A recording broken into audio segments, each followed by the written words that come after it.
introduction. Admiral, welcome to FDD. Really appreciate you making time to talk with us. Thanks, Brett. It's certainly a pleasure to be here. It's always beneficial and helpful to see my friend Admiral Montgomery as well. Absolutely, absolutely.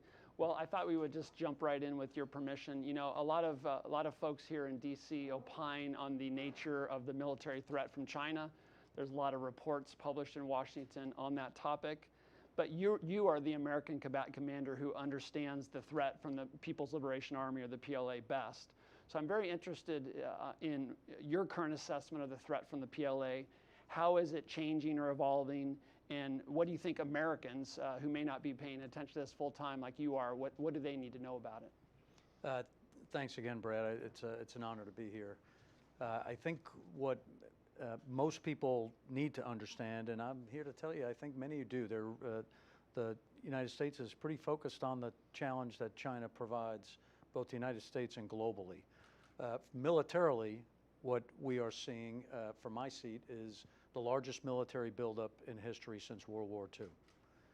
That buildup encompasses all domains and all capabilities, whether it's naval ships, whether it's fifth-generation aircraft, whether it's missile forces, whether it's cyber capability or capability in space, to include strategic nuclear capability. So the concern for all Americans should be the pace, scale, and scope that China is growing, and what does that mean with regard to intent for a future peaceful globe. That's great. Now, it seems to me as the more they build up their military, the more aggressive they're behaving in a lot of places, including the Taiwan Strait and the South China Sea. You mentioned the largest military buildup since World War II, and the largest in the history of the People's Republic of China, I would add.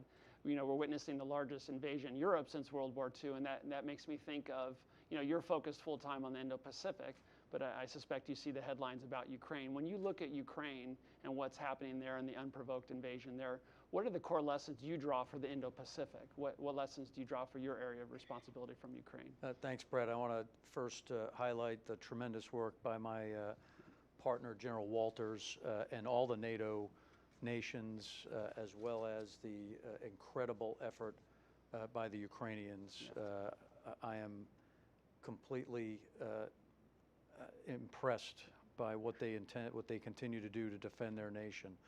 As it applies to Indo-Pacific lessons learned, I think globally what we see is that the world is certainly unwilling to accept a single person's actions, illegitimate, unprovoked, to change the world order, the status quo, the international rules-based order, through an unprovoked illicit invasion.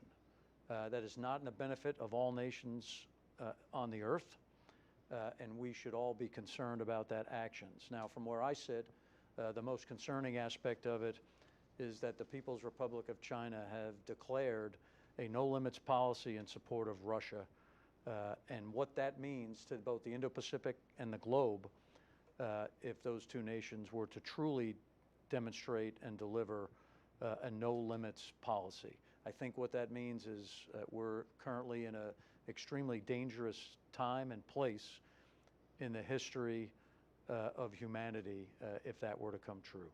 No, for sure, and as you would know better than me, we've observed combined the joint patrol last year, Russian, Chinese patrol around Japan, and we've seen, as you said, Beijing echoing some of the false talking points of Russia after the invasion of Ukraine in February. You know, when a lot of people see headlines about Taiwan or the South China Sea, the first thing they may not think of Guam, right? But I think it's important for folks to understand the importance of Guam to American military posture and deterrence in the region. So I'm eager to ask you this. How important, from your perspective, as the combatant commander there, are the military bases on Guam to deterrence? By that we mean, as you know well, but some of the viewers may not, preventing something from happening in the first place because the aggressor thinks they can't accomplish their objectives or the cost would be too high. How important is Guam to American deterrence and likely contingencies in the region? Yeah, thanks for that. Guam's extremely important, but let me go beyond a little bit, start beyond Guam and talk about the United States force posture west of the international date line, right? So all those posture places are important. Our partners in Japan, the bases and places we operate from on the Japan mainland are critically important. Our support and our effort and our basing in the Republic of Korea is extremely important. The places we operate with our allies and partners across the region is important to deliver deterrence. Guam is absolutely a strategic location. We will need to operate from Guam. We will need to both fight for and from Guam, and it will provide a variety of capabilities and support functions should we end up in some crisis situation. So it's extremely important, and I didn't leave this for last, but 125,000 United States citizens, it's the homeland. Who would expect to be defended. And we treat it, obviously, as important as it is. That's great. I'm glad you zoomed out first there, because that's been an area of research here at FDD about regarding the value of defending forward, the value of forward posture. And you know from your decades of service to our country that when we station forces forward, that helps with deterrence, it helps with training, and it helps ultimately over the long run reduce some of the burden on us as our partners become more capable. And so I'm glad you made that broader point. Coming back to Guam, you've talked about its importance to, we got to protect the American citizens there. You've talked about its importance for contingency plans in the region.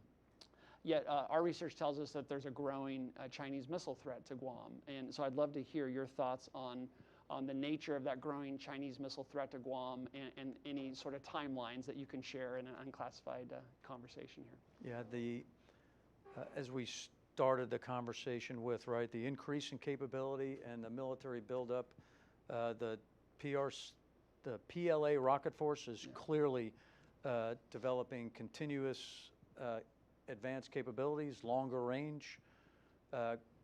Guam has a 360-degree threat. So our ability to defend it and to be able to operate from there is absolutely critical. I won't have any timelines. I could see a continuous improvement and a continuous threat, and what that leads me to do is to move with a sense of urgency in order to provide the capabilities that both defend and we can project power from Guam.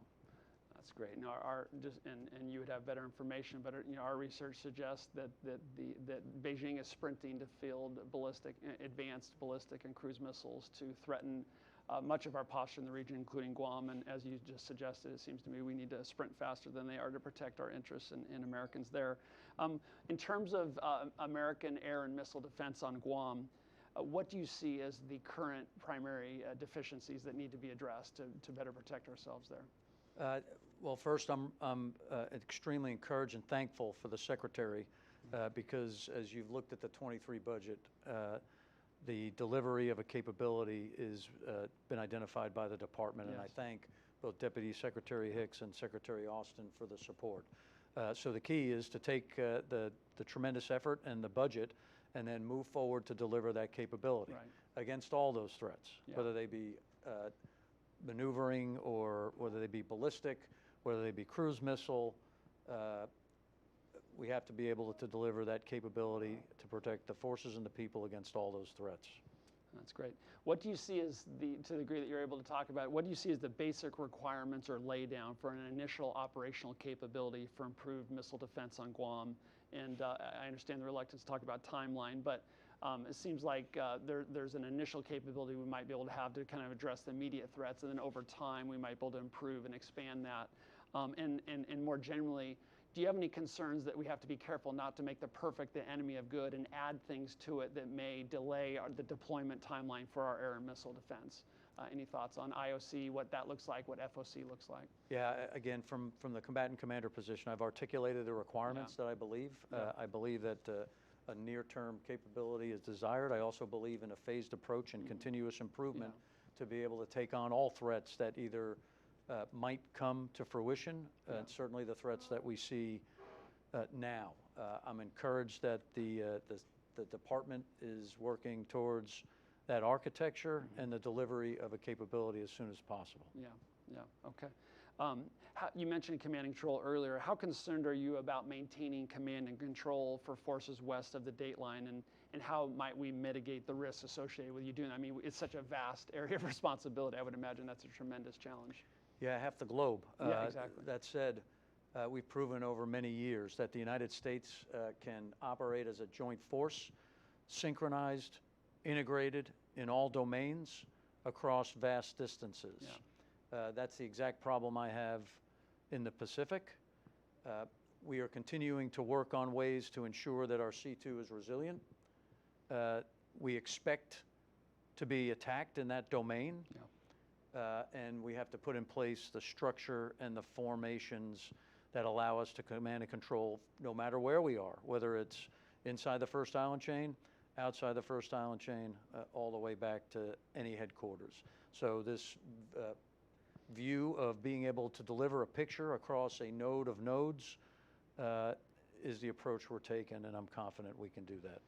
Depending what the solution, either the initial solution or kind of the long-term solution in Guam, depending what that looks like, do you see that air and missile defense solution is helping with some of your command and control challenges? And could it eventually help provide some offensive capability that might be useful from a deterrence perspective? Yeah, it's critical that we weave in. Again, wherever we have capability, wherever we are operating, we have to be able to weave it in. Yeah. We have to ensure that everyone sees the same picture. And we have to ensure that it's real time. Yeah. And the delivery of that capability is a true focus area for us, and the support from the department is really helpful. One question I always like to ask, with full deference and respect to the budget request and the many things in it that will be helpful to you and help you and the Americans that you lead accomplish your mission. If you were given, pick a number, $5 billion in a fund, right? Yeah, just pull that number out of the sky. $5 billion above and beyond the budget request. Where would you spend it to best address your requirements? I always love a hypothetical. Yeah, I know. Yeah, sorry, but I couldn't resist.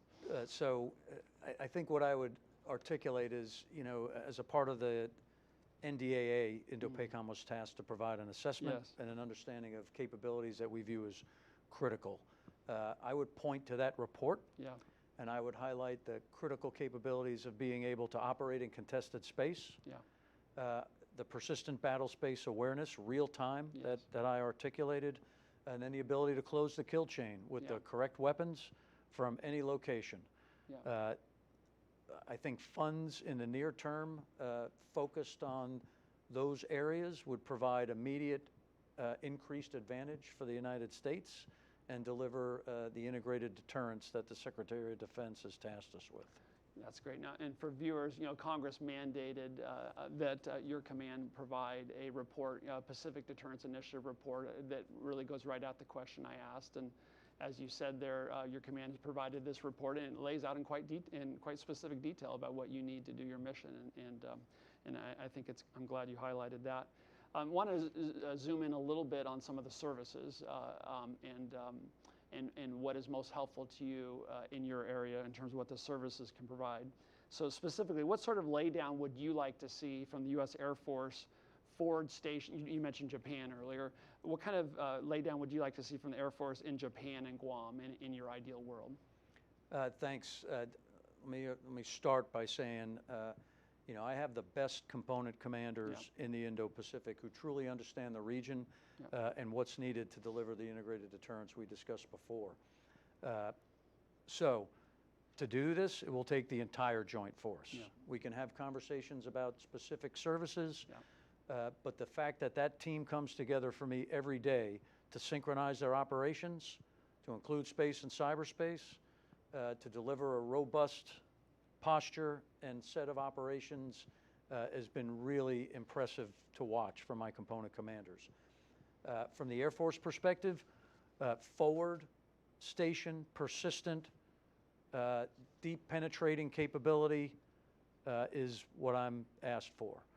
Additionally, the ability to be expeditionary and move around the theater in places that matter when needed. that's what I've asked, and General Wilsbach has been tremendous. That's great.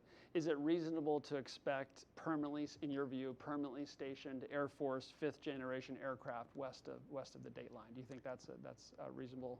Yeah, I think, well, for your awareness, they're already there. Yeah, on temporary deployments, but permanently stationed as well? I would envision that capability is certainly, well, it's certainly desirable. Yes.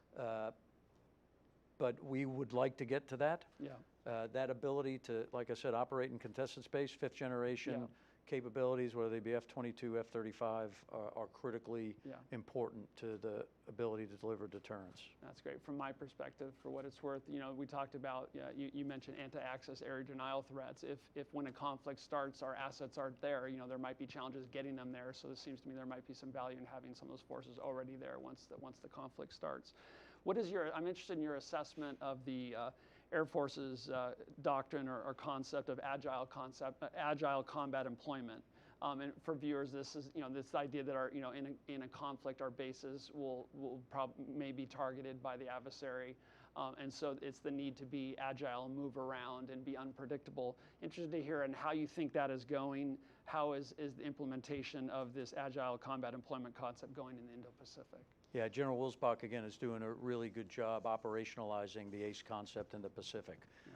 He's executed a few events now, continues to pull lessons learned, and continues to refine on what it means to deliver that capability in the Indo-Pacific. So we look forward to continuing to utilize it. The concept makes the force more survivable. You combine that with some defenses, and now we have a airborne capability that can deliver dilemmas from anywhere. Yeah, exactly. I was privileged to do a podcast a while back with the commander of U.S. Army Pacific Command, and really enjoyed talking with him. And I'm interested to hear your thoughts. What are the primary things that you need as a combatant commander from the Army, from the U.S. Army in the region? Yeah, General Flynn as well is doing tremendous effort operationalizing the multi-domain task force structure. While he's working towards the delivery of those added capabilities, his ability to move around the theater, again, to provide land-based capabilities against either land targets, at-sea targets, both in space and cyberspace, those capabilities with the rest of the joint force. Now, there are problems that are coming from everywhere in the Indo-Pacific, and that's our approach. So that's interesting. You're talking about offensive strike capabilities from the Army in the Pacific, so long-range precision fires. And then, any thoughts on the Army's role in air and missile defense? Certainly, they will have a role in air and missile defense. As you know, THAAD is already on Guam, and as we work to build out what that architecture looks like, as we integrate with our Japanese partners. Again, the Army has a critical role in the integrated air and missile defense mission set. We also left out the logistics support, right? So the theater logistics commander, and again, General Flynn has put a lot of effort into ensuring that not only are the forces deployed, but they are sustained. And I can't thank him enough for all of his hard work. That's great. Speaking of the Army, but as well as the Air Force, we've focused a bit of our research here on the state partnership program. And I know from my 8 or 9 years of working in the U.S. Senate, I didn't know a lot about the state partnership program as an active duty military officer. And I went to the U.S. Senate. I became very familiar with it, the New Hampshire National Guard and the Indiana National Guard. And I really came to become an admirer of the program for the long-term relationships and capabilities that program helps build.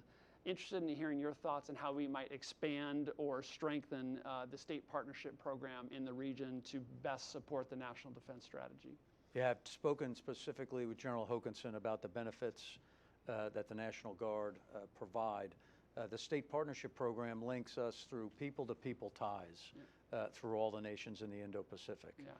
They bring expertise from both their civilian positions and their military roles. That continues to expand our relationships with our allies and partners. And again, allies and partners in the region are a critical advantage that any competitors in the region do not have. So anything that can contribute to that is extremely important. He's really done a lot of work in helping us out. Yeah. we mentioned Ukraine earlier, and I was privileged to do an event a while back with the chief of the National Guard Bureau, and he talked about the National Guard in Ukraine and the many training iterations that they conducted over the years, and how those were helpful. And obviously the primary reason for success in Ukraine is the bravery of the Ukrainian people defending their homes against this invasion. But it just reminded me that this training that we can do before the invasion will pay real dividends in terms of deterrence or success on the battlefield once it comes. And I would suspect that we'd see the same thing in the Pacific. Excellent. So, Mark at the beginning in his introduction mentioned your biography and the fact that you were an F-14 and F-18 pilot, and that you graduated from the Top Gun school and commanded a number of fighter squadrons and were an adversary instructor pilot. So based on that, I can't resist the temptation. Have you seen Top Gun yet, and what do you think? Of course, I've seen it. Okay. I thought it was a tremendous film. I thought it was really entertaining. I have a lot of friends who actually participated in the technical advice, and then a variety of partners who actually did the flying in the movie. I'm really impressed. Again, I thought it was a great film, and I really enjoyed it. Brought me back a little bit. Okay, there, I bet, some memories there, I would imagine. That's very cool. So I've asked you a lot we've covered a lot of ground. We've moved quickly. I want to make sure I give you an opportunity to address anything else that I should have asked or that you'd like to cover before we conclude. Yeah, thanks. First of all, thanks again for having me today. It's great to be with the team here, and I appreciate the opportunity. The key here, as we look at this pretty dangerous national security environment, is I don't think we can operate under a business as usual mindset. Whether that's the Department of Defense, services, combatant commanders, industry, I think we have to understand, the concern of, what does a future look like based on the security environment and the objectives of some of our competitors. And I don't think that future is something that any of us would be happy with, right? We work and operate and fight every day for the freedoms that we have. The ability to deliver a free and open Indo-Pacific is what we spend our time on. And I can tell you my team is the best team, the greatest set of China and threat experts in the region. And we spend every day trying to again, I thank all the service members in the Indo-Pacific for their dedication and sacrifice. Well, thank you for that. No, it seems to me, just tying things once again to Ukraine, that the horrible situation there just is a potent reminder that investments in deterrence are much cheaper than dealing with the consequences of war, and that we need to make sure that you as the combatant commander have everything you need to fulfill the mission that you're given by Washington. And so that's why I'm so honored and pleased to talk with you.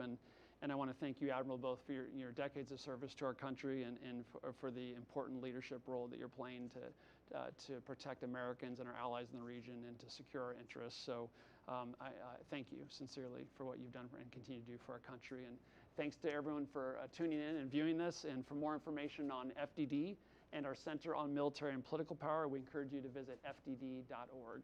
Thank you. Thanks, Brad. Thank you, sir.